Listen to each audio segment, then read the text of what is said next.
Parents మెచ్చిన university సంకల్ Chand Patel university Gujarat.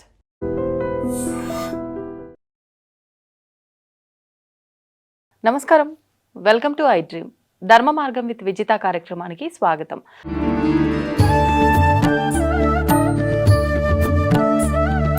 నమస్కారం గురుగారు.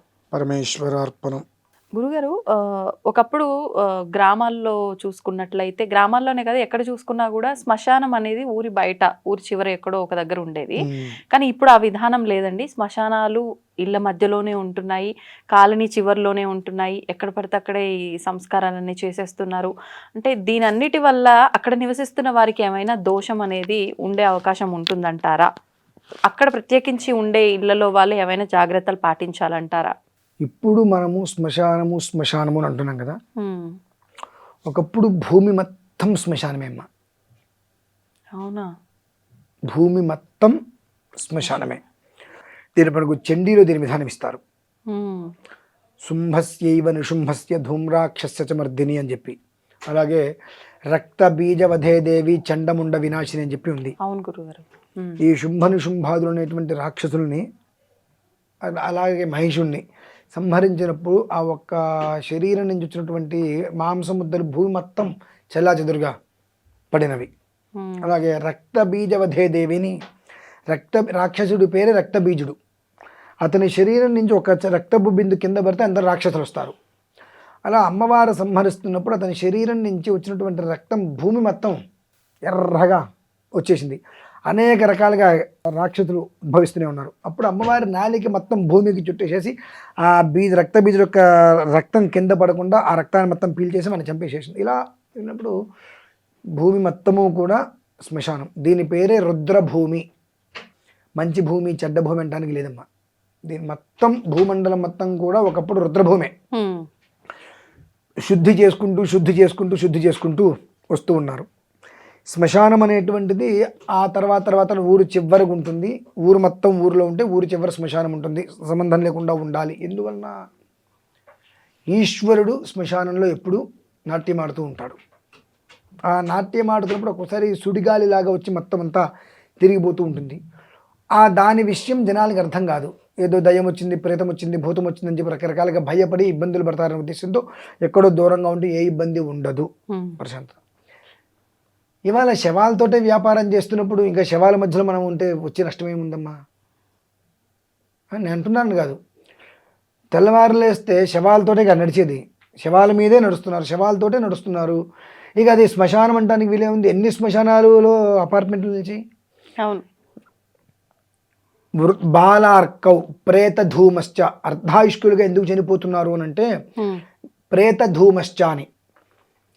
శవదహనం చేస్తున్నప్పుడు ఆ ధూమం వచ్చేటువంటి పొగ పీలిస్తే ఆయు క్షీణమవుతుంది.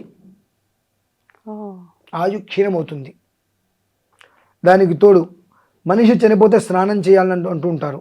ఇవన్నీ ఎందుకు అంటారు అంటే కొన్ని దహనానికి ముందు మనిషి యొక్క శరీరం నుంచి ఆత్మ వెళ్ళిపోగానే అనేక రకాలైనటువంటి జీవాలు శరీరం మీద క్రిమిల్లాగా ఆవహిస్తాయి. ఆ పరిసరాలు ఉన్న వాళ్ళందరికీ కూడా రకరకాలైనటువంటి వ్యాధులు వచ్చే అవకాశం ఉంటుంది. కాబట్టి చనిపోయిన వ్యక్తి దగ్గరికి వెళ్తే వెంటనే స్నానం చేయండి, అవన్నీ పోతాయి అని చెప్పి అంటుంటారు. అదే రకరకాలుగా తీసుకుంటూ వచ్చారంతా వేరే విషయం.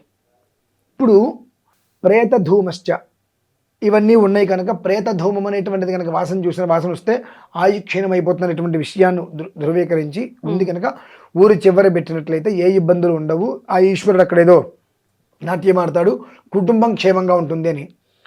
ఇవాళ తెల్లవారు లేస్తే శవాల మీదే కదండి వ్యాపారాలు జరుగుతున్నాయి. ఎన్ని శ్మశానాల మధ్యలో ఇల్లులు కట్టారు. శ్మశానాల మీదే. అవును.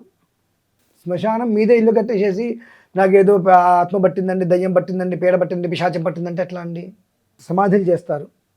అటువంటి సమాధుల్ని, ఎన్నో సమాధుల్ని కబ్జా చేసేసుకొని వాటి మీద ఇల్లులు కట్టినవి లేవా అండి?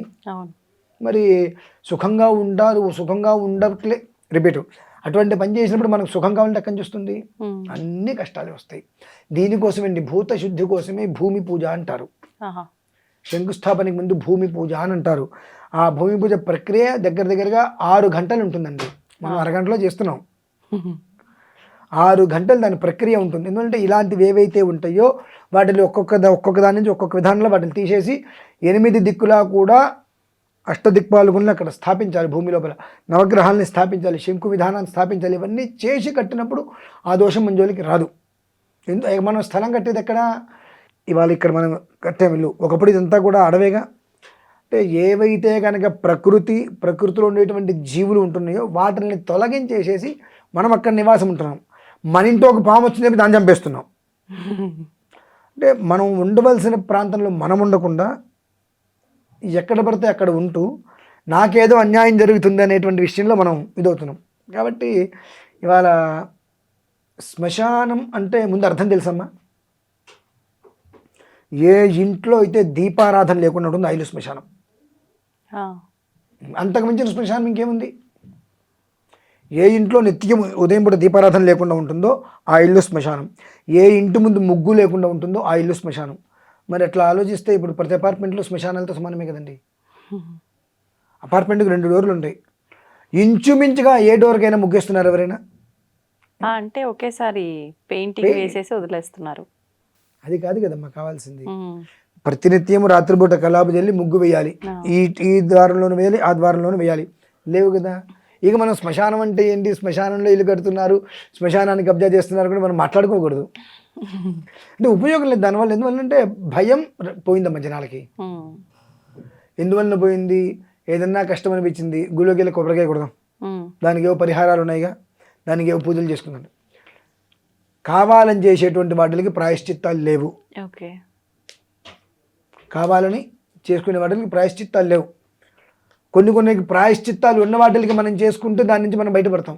కానీ ఏం జరుగుతుందో చూద్దామన్న తర్వాత, జరిగిన తర్వాత ఎవ్వరూ లేరండి రోడ్డు మీద. అలా వెళ్తూ దేనికో గుద్దుకున్నట్టుగా నేను కింద పడ్డా బండి మించి. ఇక్కడ ఒక మచ్చ వచ్చింది.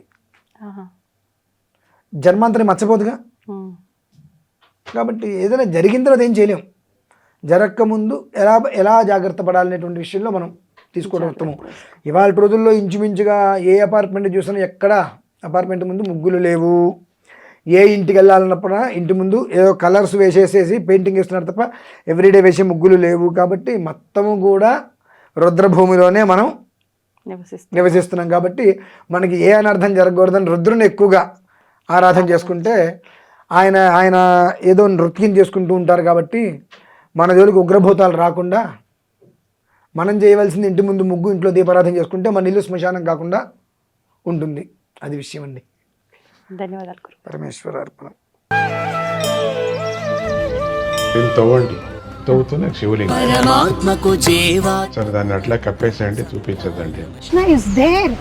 మూర్తి పూజ కాదు, సాక్షాత్ బ్రజేంద్ర నందన భగవాన్ ఉన్నారు మూర్తిలో. ఏమీ ఆశించకుండా ఆరాధించే వాళ్ళు కూడా ఉన్నారా ప్రభుజీ? నిజమైన భక్తి అంటే మనకు తెలియదు కాబట్టి